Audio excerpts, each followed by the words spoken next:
80%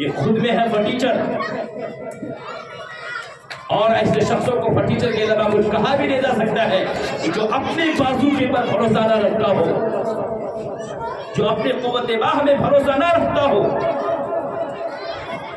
ان کی نگاہیں دوسرے کی دولت پہ پڑ رہی ہو، وہ شادی بھی کر رہا ہو تو بھکاری بن کے شادی کر رہا ہو، تو ان کی نگاہیں سب سے پہلے جاتی ہے لڑکی والا کتنا مالدار ہے، اگر مالدار بھی ہے تو کتنا دولت دے سکتا ہے، اور ایک فلاں گھر میں کریں گے تو صوفہ بھی بہت قیمتی آئے گا، اور صوفہ کے ساتھ وہ ڈائننگ ٹیبل بھی قیمتی آئے گا، اور جو بیڈ بھی بہت قیمتی آئے گا، اور اس کے ساتھ گودریج بھی آئیں گے، یہ بھی آئے گا، وہ بھی آئے گا، نہ جانے ہزار خواب سجا لیتے ہیں۔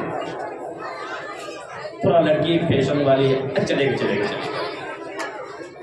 لیکن تھوڑا ماڈرن ہے، چلے گا سب چلے گا، اور کچھ ان کے دوست آ کے کہہ دے ارے بھائی ٹھیک ہے، جہاں تم رشتہ کرنے جا رہے ہو لڑکی تو بڑی خوبصورت ہے، ماشاءاللہ لڑکی بہت حسن جمال والی ہے، ماشاءاللہ لڑکی کے والدین بھی بہت مالدار ہے، اچھی پوسٹ والے بھی ہے، لیکن لڑکی کے بارے میں نے سنا ہے، میرے پاس ایک تحقیق ہے، ان کا کنیکشن کہیں اور بھی ہے،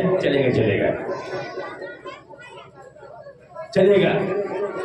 اب آنے کے بعد ان کا گھر باقی رہے گا نہ رہے اس سے کوئی پرواہ نہیں، اس کو آنے والی نسلیں کہاں جائیں گی اس سے کوئی پرواہ نہیں، اسے بس مالداری آ جائے، پڑھی لکھی ہے کل اس کو جاب کرا سکتے، اچھا پیسہ کما سکتے اس کے ذریعے سے۔ جان لیجئے کہ دنیا عروج و زوال کا نام ہے، یہ دنیا عروج و زوال کا نام ہے۔ آج اگر سورج چڑھتا ہے تو کل سورج ڈوبتا بھی ہے، آج کوئی ترقی کی راہ پہ چل رہا ہے تو کل اس کی کمزوری بھی ہو سکتی ہے، اسی کا نام دنیا ہے۔ یاد رکھنا کہ تم جس حوث و لالچ میں آ کر کے تم نے دینداری کو پس پشت ڈالا، تم نے دینداری کو پیچھے چھوڑا اور دنیا کو ترجیح دی، ماڈرن کو ترجیح دی، کل اگر تمہارے ساتھ کوئی حالات آ جائے گا، کوئی مصیبتیں آ جائے گی، کوئی پریشانی آئے گی، اس وقت میں جب تمہارے اپنے بھی تم سے دامن نہیں کرنا شروع کر دے گا، تمہارے اپنے بھی تم سے دور ہونا شروع ہوں گے، اس کے بعد جب تمہارے پاس کوئی تمہارا ساتھ ہی نہ ہوگا اور تم سوچو گے میں چلو گھر کے اندر جا کر کے اپنی بیوی کے پاس ہی دل کی غم کی بات کو رکھوں اور اپنے غموں کو ہلکا کر لوں، جب تم اپنی بیوی کے پاس بھی فریاد رکھو گے، جب تم اپنی بیوی کے پاس اپنی غم کی باتوں کو رکھنا شروع کرو گے، وہ سب سے پہلے اپنی خواہشات کو دیکھے گی، ارے تمہارے پاس آنے کے بعد تو جب سے میں تمہارے ساتھ آیا ہے، جب سے میں تمہارے پاس آئی ہوں تب سے میں مصیبت ہی نہیں پڑی ہوں، میں بھی چلتی ہوں اپنے بیٹے۔ یاد رکھنا، نہ تو تمہارا کوئی آپ کے سامنے فریاد کرنے والی ہوگی، نہ ہی تمہاری التجا کو رب کے سامنے رکھنے والی ہوگی، نہ ہی تمہارے کوئی دعائیں کرنے والے ہوں گی، اور نہ ہی مصیبت کے وقت میں تمہارے دکھ درد کے ساتھی بننے والی ہوگی۔ اس لیے کہ تم نے دنیا کو ترجیح دیا، دنیا نامی ہے عروج و زوال کا، دنیا نامی ہے مفاد پرستی کا، دنیا نامی ہے مطلب پرستی کا۔ اب بیوی کو احساس ہونے لگا، بیوی کے سمے کے والوں کو احساس ہونے لگا یہ لڑکا اب نکما ہوتا جا رہا ہے، یہ لڑکا اب کمانے کے قابل نہیں رہ رہا ہے، یہ لڑکا قرض میں مبتلا ہوتا جا رہا ہے، یہ لڑکا فلاں بیماری میں مبتلا ہو چکا ہے۔ اب ضرورت تمہیں اس بات کی تھی کہ تمہارے آخری ایام میں اب ضرورت اس بات کی تھی کہ جب تم بیماری کے بارے میں مبتلا ہو چکے ہو، تم غربت میں گرفتار ہو چکے ہو، تم مصیبت میں گرفتار ہو چکے ہو، کوئی ہو نہ ہو تمہاری بیوی تمہارے قریب رہے اور تمہاری خدمت کرے، تمہارے غم والے الفاظ کو سنے اور تمہیں تسلی دیتا رہے، اور پھر تمہیں اچھی سے اچھی رائے مشورہ دے اور تمہاری دکھ درد اور غم میں تمہارا شریک ہو جائے۔ ایسے مراحل میں جب دنیا والے ساتھ چھوڑیں گے تو تمہاری بیویاں بھی تمہارے ساتھ چھوڑ دیں گی۔ ایسا ہوتا ہے کہ نہیں ہوتا ہے؟ ہوتا ہے کہ نہیں ہوتا ہے؟ اس لیے میرے بھائیوں، ہمیشہ شادی کے لیے ایک نمبر پہ کسی چیز کو ترجیح دو تو دینداری کو فوقیت دو، گرچہ وہ غریب خاندان سے تعلق رکھتی ہو، مرداواری حیاواری کو ترجیح دو، جو مسلح کے اوپر آ کر کے رب کے سامنے التجا کرنے والی ہو، جو رب کے ترانے گنگنانے والی ہو۔ ہاں یہ ضرور ہے کہ ان کے ذریعے سے جب تم ایسی لڑکیوں سے نکاح کرو گے وہ اعلیٰ پردے والی ہوگی، تقوی والی ہوگی، ہو سکتا ہے وہ غریب گھرانے سے تعلق رہے ہوگی، اس لیے کہ اکثر جو دینداری بھی پائی جاتی ہے غریب گھرانے میں پائی جاتی ہے یا مڈل گھرانے میں۔ مالداروں میں تو ماشاء اللہ پیسہ ہے لیکن ہمیں غلط اس بات کی ہے، فیشن تو وہ نہیں کرتا جس کے پاس پیسہ نہیں ہوتا، پیسہ ہے تو قیمتی موبائل بھی ہے، پھر پیسہ ہے تو سب کچھ ہمارے پاس سویدھا ہے، تو پھر رات میں رات پر کالنگ بھی ہو رہی ہے، پھر نہ جانے کتنے کے دروازے ان کے پاس کھلے ہوتے ہیں۔ ضروری نہیں ہر گھرانے میں ایسا نہیں ہوتا ہے لیکن اکثریت پائے جاتے ہیں، اور حضور کے زمانے میں بھی یہی اصول رہا ہے کہ سب سے پہلے اسلام کو قبول کرنے والے غربا مساکین لوگ ہوا کرتے تھے، غریب طبقے کے لوگ ہوا کرتے تھے۔ ہو سکتا ہے کہ جس کو حیا والے کی آپ نے نکاح کا پیغام دیے ہو وہ مالدار نہ ہو، ان کے یہاں سے تمہارے لیے کوئی موٹر سائیکل نہ آئے، کوئی صوفہ نہ آئے، کوئی ڈائننگ ٹیبل نہیں آئے، کوئی فریج نہیں آئے، کوئی واشنگ مشین نہیں آئے، لیکن ہاں یاد رکھنا کہ تمہارے ساتھ آنے والی وہ اللہ کی نیک بندی آ رہی ہے جو دن میں 5 مرتبہ رب کا شکر ادا کرنے والی ہوگی، جو دن میں 5 مرتبہ مصلی بچھا کر کے اس رب کا ترانہ گنگنانے والی ہوگی، اور جب بھی وہ نماز پڑھے گی اور اپنے ہاتھوں کو دعاؤں کے لیے اٹھائے گی تو سب سے پہلے اکثر دیندار بیوی کی حالت ہوتی ہے کہ سب سے پہلے وہ تیرے لیے دعا کرے گی۔ ابھی تو گھر سے باہر نکل رہے ہوگے، تم تجارت کی طرف جا رہے ہوگے، تم کسی کاموں کی طرف جا رہے ہوگے، لیکن تمہاری بیوی کی دعائیں تمہارے ساتھ ہوگی، اللہ میرے شوہر کو سلامت رکھنا، اللہ میرے شوہر کو، میرے خاوند کو سلامت رکھنا۔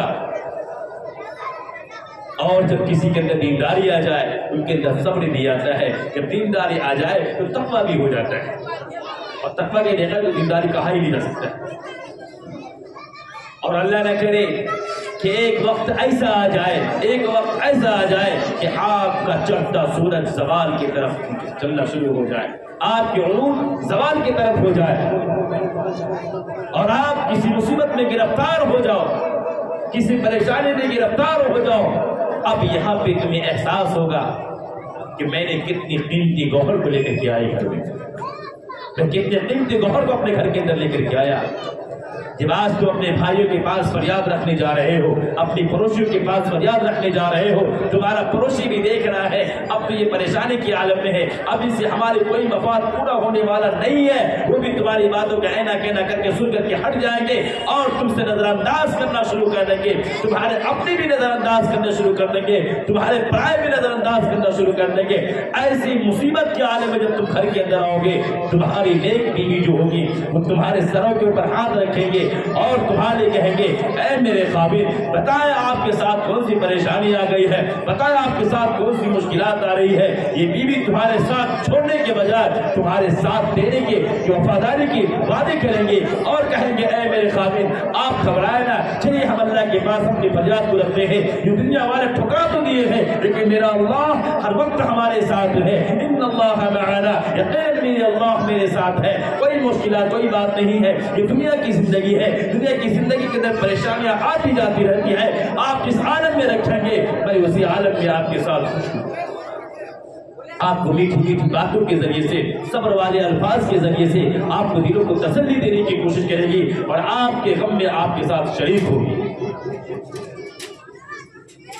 اور جب آپ زیادہ پریشانی میں آ جائیں گے پھر وہی نیک بیوی ہوگی جن تمام دنیا والوں نے تمہارا ساتھ چھوڑ دیا تھا، اب وہ نیک بیوی مجھ سے وضو کرے گی، مصلی بچھائے گی، 2 رکعت نماز پڑھے گی اور رب کے سامنے آپ کی مشکلات کو رکھیں گے اور رب سے فریاد کریں گے یا اللہ میرے شوہر کو تمام مشکلات سے نجات عطا فرما۔ میرے بھائیوں تو کوئی ہوگی جو برے حالات میں آپ کے لیے اپنے رب کے سامنے فریاد کرنے والی ہوگی، اپنے رب کے سامنے آپ کے لیے فریاد کرنے والی ہوگی۔ اس لیے دوسری بات یہ ہے، یہ تو ہمارے نیک بیویوں کو تلاش کرنے کے بعد، دیندار گھرانے کو تلاش کرنے کے بعد یہ ہمارا ایک فائدہ ہے۔ دوسری بات یہ ہے کہ ابھی جو ہمارے سماج کے اندر الحمدللہ پہلے ہوا کرتا تھا کہ اکثر ماں باپ اپنے بچوں کو قرآن کی تعلیم کم سے کم اس لیے سے ضرور دیا کرتے تھے کہ اگر رشتہ دیکھنے والا آئے گا پوچھے گا کہ میری بچی کو قرآن پڑھنے آتا ہے کہ نہیں آتا ہے، وہ قرآن پڑھا کر کے دیکھے گا، وہ کلمے دعا اگر سنیں گے، ہماری بچی کو نہیں آئے گا تو شاید ہماری بچی سے کوئی رشتہ نہیں کرے گا۔ اس ڈر ہی سے صحیح ہر ماں باپ اپنی بچی کو دین کی تعلیم دیا کرتے تھے، اور ہر ماں باپ اس بات کی کوشش کیا کرتے تھے کبھی میری بیٹی بالغ ہونے جا رہی ہے، ابھی میری بیٹی جوان ہونے جا رہی ہے، کچھ سال کے بعد میں ان کے شادی کروں گا، اگر یہ پردے میں نہیں رہے گی، اگر یہ حیا والے بن کے نہیں رہے گی، سماج سوسائٹی میں گھومنے والی بنے گی، بازاروں میں گھومنے والی بنے گی، دنیا والے دیکھیں گے تو ہماری بیٹی کو فیشن والی کہیں گے، ہماری بیٹی کو بے حیا کہیں گے، پھر آنے والے رشتے دیکھیں گے یہ دیندار لڑکی نہیں ہے، تقوی والی لڑکی نہیں ہے، حیا والی لڑکی نہیں ہے، تو میرے یہاں کوئی رشتہ نہیں کرے گا۔ اس ڈر سے ہی صحیح پہلے گھر کے زمانے کے ماں باپ اپنی بچیوں کو قابو میں رکھا کرتے تھے، اپنی بچیوں کو کے قدم کو ان کو دہلیز سے باہر نہیں جانے دیا کرتے تھے۔ اس کی وجہ تھی کہ ہر گھر کی لڑکیاں دیندار ہوا کرتی تھیں اکثر و بیشتر۔ اب جو فطری طور پہ ہی وہ ناپاک ہو جائے، جو فطری طور پہ ہی بدچلن ہو جائے، اس کی بات الگ ہے۔ آپ تو چاہے اسے پہاڑوں کو قلعے بنا کر کے اس کی طرف قید کر دو، وہاں بھی بگڑ جائے گی۔ لیکن ماں باپ کی کوشش ہوا کرتی تھی، ماں باپ کی اولین ترجیح دیا ہوا کرتی تھی کہ اگر میری بیٹی حیا والی نہ ہوئی، میری بیٹی دیندار نہیں ہوئی، میری کسی اچھے گھرانے کا رشتہ نہیں ملے گا۔ تو میرے بھائیوں، آج جو برائی کا دروازہ کھلا ہے، تو گویا کو دروازہ کھولنے کی ذمہ دار ہم نوجوان بھی ہیں، ہم ماں باپ کے، ہم اپنے لڑکوں کے گارجین جو ہیں، ہم سب کے سب ذمہ دار ہیں۔ آج اس بات کو بھول دیا جاتا ہے کہ لڑکی کتنی دینداری ہے، اس بات کو بالکل بھی خیال نہیں کیا جاتا ہے کہ لڑکی پردے والی ہے کہ نہیں ہے، یہ لڑکی فیشن والی ہے، یہ کیسی ہے، اس بات کی بالکل بھی ترجیح نہیں دی جاتی ہے۔ پوچھا جاتا ہے کہ ہاں بیٹی کتنی پڑھی لکھی ہے، گریجویشن کی ہے کہ نہیں کی ہے، اب اس گریجویشن کرنے کے لیے کتنی مرتبہ مارکیٹ کا چکر لگانا پڑا، اس کو کوئی پرواہ نہیں ہے، وہ فیشن والی ہے، کوئی چکر چلے گا۔ اس بات کا بالکل بھی سوال نہیں ہوتا ہے۔ تحقیق بھی کی جاتی ہے، اس بات کی بہت کم تحقیق کی جاتی ہے کہ یہ لڑکی کا حیا کیسا ہے، یہ لڑکی کا نظام کیسا ہے، یہ لڑکی پردے والی ہے کہ نہیں ہے۔ اس لیے آج کچھ دیندار طبقے بھی ہوتے ہیں، جو دیندار طبقے والے، دیندار گھرانے والے ہوتے ہیں، وہ نہیں چاہتا ہے کہ میری بیٹی گھر سے باہر نکلے، وہ نہیں چاہتا ہے کہ میری بیٹی کا حسن کوئی اور دیکھے، وہ نہیں چاہتا ہے کہ میری بیٹی مارکیٹ والی بنے، وہ نہیں چاہتا ہے کہ میری بیٹی کالج والی بنے، وہ نہیں چاہتا ہے کہ میری بیٹی کی طرف ہزار لفظوں کی نگاہیں پڑے۔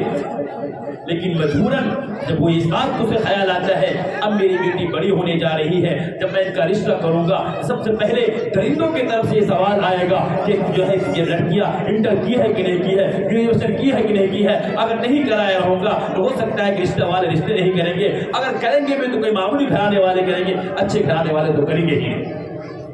اچھے گھرانے سے مراد ان کے ذہنوں میں بھی آتا ہے مالدار گھرانے والے، اور پڑھے لکھے گھرانے والے کریں گے ہی نہیں۔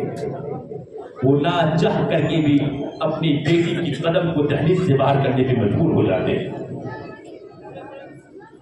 نہ چاہ کر کے بھی اپنی بیٹی کی قدم کو دہلیز سے باہر کرنے پہ مجبور ہو جاتے ہیں، اس پردہ نشی بیٹی کو بھی کالج بھیجنے پہ مجبور ہو جاتے ہیں، اس پردہ نشی بیٹی کو بھی مارکیٹ بھیجنے پہ مجبور ہو جاتے ہیں۔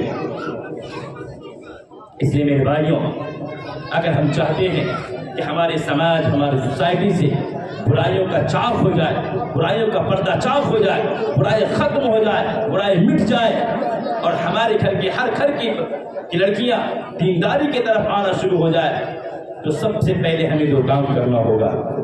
کریں گے ہم تو ہم مل کر کے، دیکھیں ہم سب کی فکر ہونی چاہیے، صرف مولانا صاحب کی نہیں، کہ جو بھی ہمارے قوم کے اندر ہماری بیٹیاں ہیں، اس سب کی ذمہ دار ہم سب کے سب ہیں۔ اس میں سے ہم کسی کے بھائی ہیں، کسی بچے کے بھائی ہیں، ہم کسی کے باپ ہیں، ہم جو ہے کسی کے شوہر ہیں، تو ہم سب کے سب ذمہ دار ہیں۔ کیا ہمیں اس بات کو سوچنا چاہیے کہ نہیں چاہیے کہ ہماری سوسائٹی، ہمارے سماج کے اندر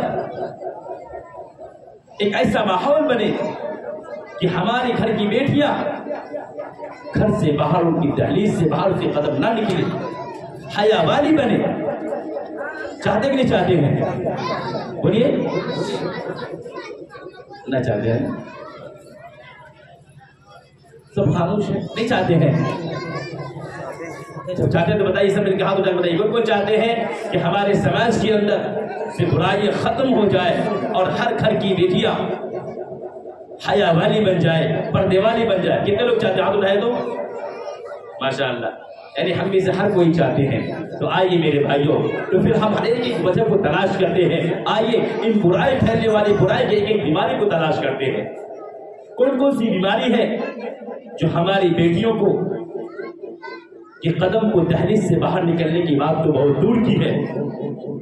اس زمانے نے اور ہماری غلط سوچ نے, ہمارے غلط نظریات نے اور ہماری غلط عادتوں نے ہماری بیٹی کو فقط بازار نہیں بنایا, ہماری بیٹی کو فقط بے حیائی اس قدر نہیں بنایا کہ صرف روڈ پہ گھومنے والی بنی, بلکہ بے حیائی کی اس عالم میں پہنچ چکی ہے کہ اپنے ہی باپ کے سامنے میں, اپنے ہی سسر کے سامنے میں, اپنے ہی بھائی کے سامنے میں ڈانس کرنے والی بن گئی ہے.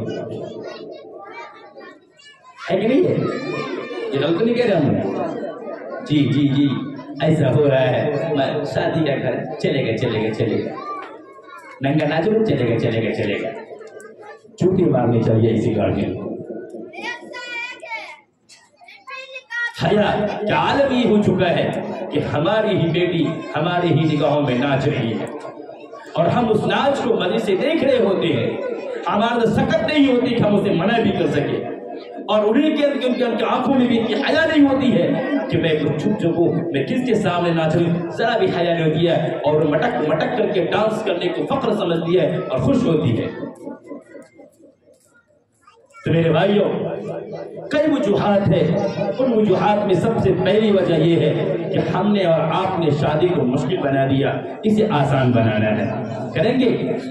ان مشکلات بنانے والی جو ریزن ہے ان میں سب سے پہلی وجہ یہ ہے کہ ہم اپنے آپ کو ارادہ کریں انشاءاللہ تعالی ہم اپنے سماج سے, ہم اپنی سوسائٹی سے, جو ہم میں سے تمہارا لڑکا ہے وہ سب کے سب ابھی ارادہ کر لے, اور جو باپ ہے وہ بھی ارادہ کر لے کہ انشاءاللہ تعالی ہم اپنی بیٹی کی شادی کریں گے تو جہیز نہیں لیں گے انشاءاللہ.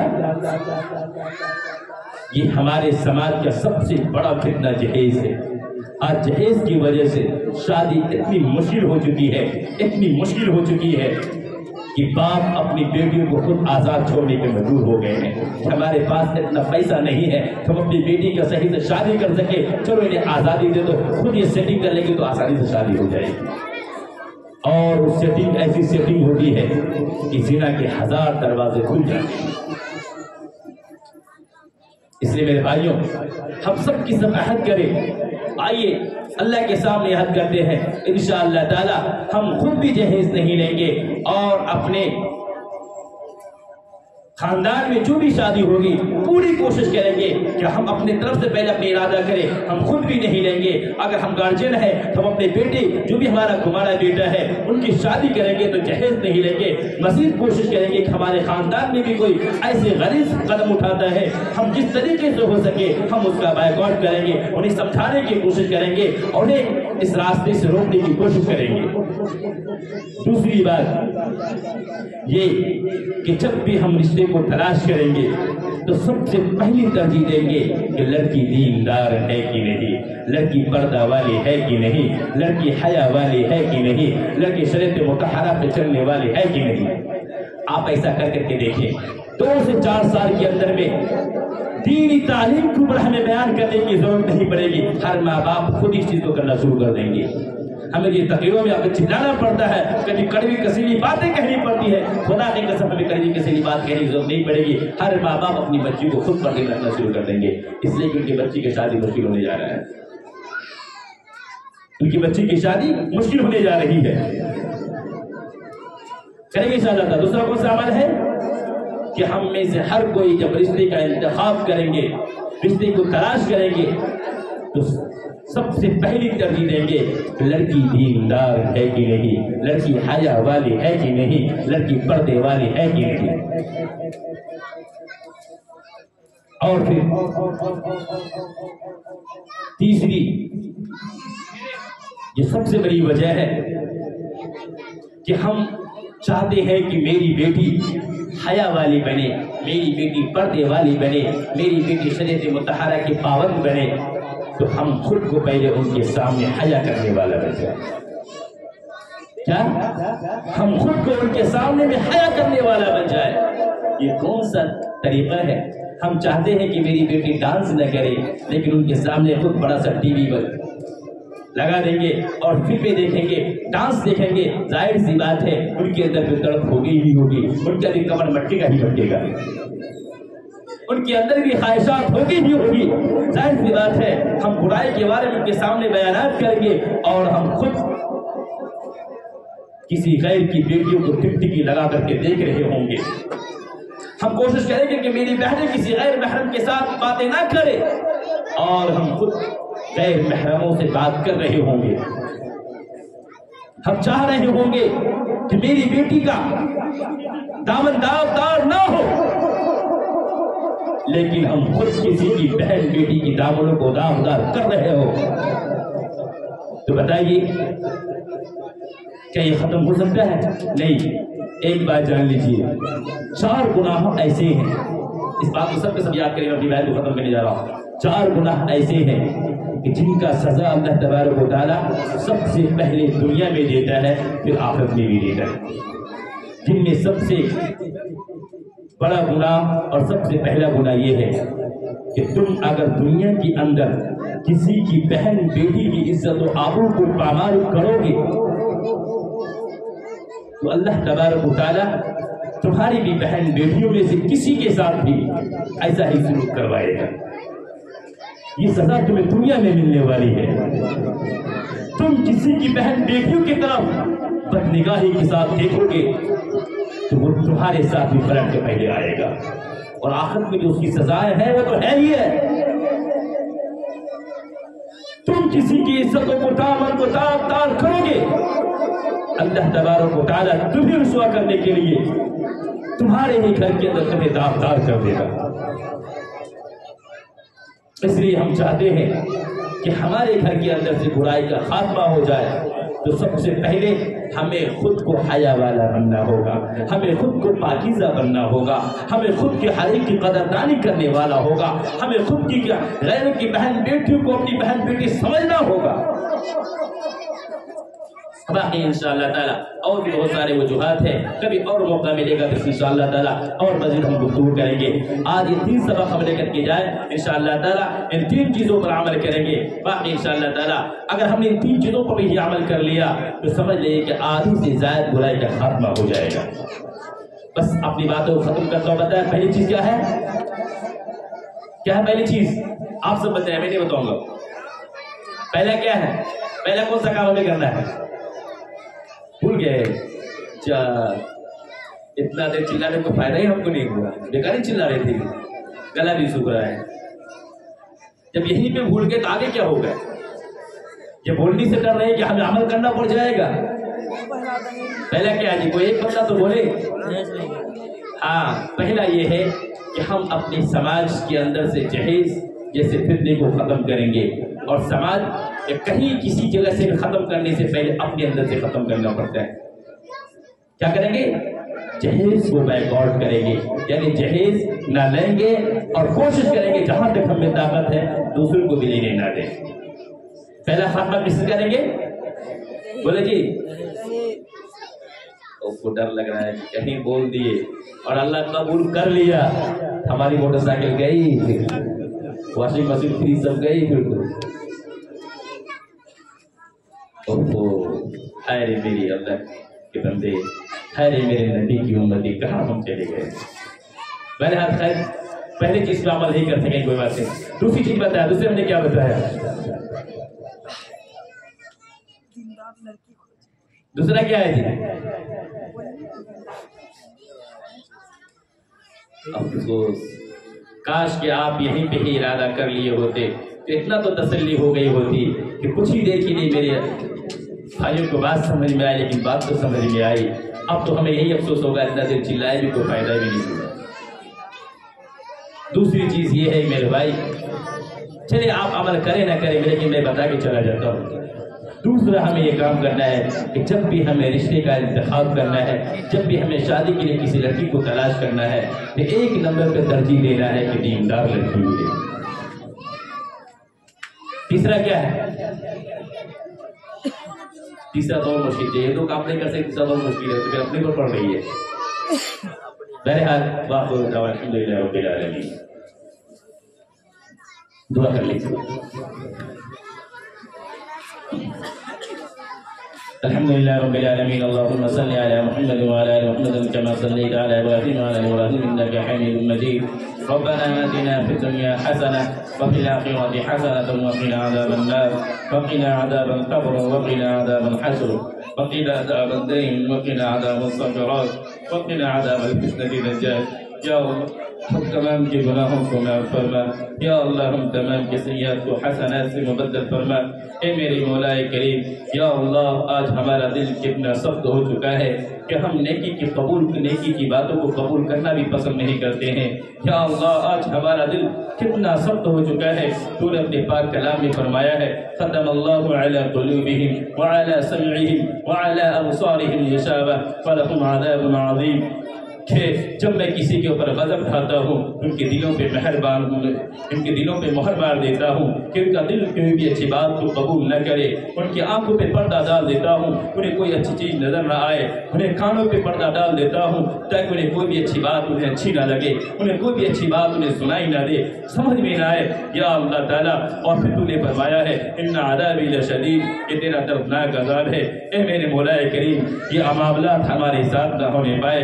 یا اللہ ہمارے دلوں کو قبول کرنے والا بنا دے، یا اللہ ہمارے دلوں کو قبول کرنے والا بنا دے، یا اللہ ہمیں برائی کے راستے سے بچا لے، یا اللہ ہمیں سیدھی راہ پہ گامزن فرما دے۔ اے میرے مولا کریم، یا اللہ ہم تمام کو ہدایت کے راستے پہ کھڑا کر دے، یا اللہ ہم تمام کے تمام تر برائی کے راستے سے حفاظت فرما دے۔ جزا اللہ عنا محمدا عبدہ ورسولہ وصلی اللہ تعالی علی خیر خلقہ اجمعین برحمتک یا ارحم الراحمین۔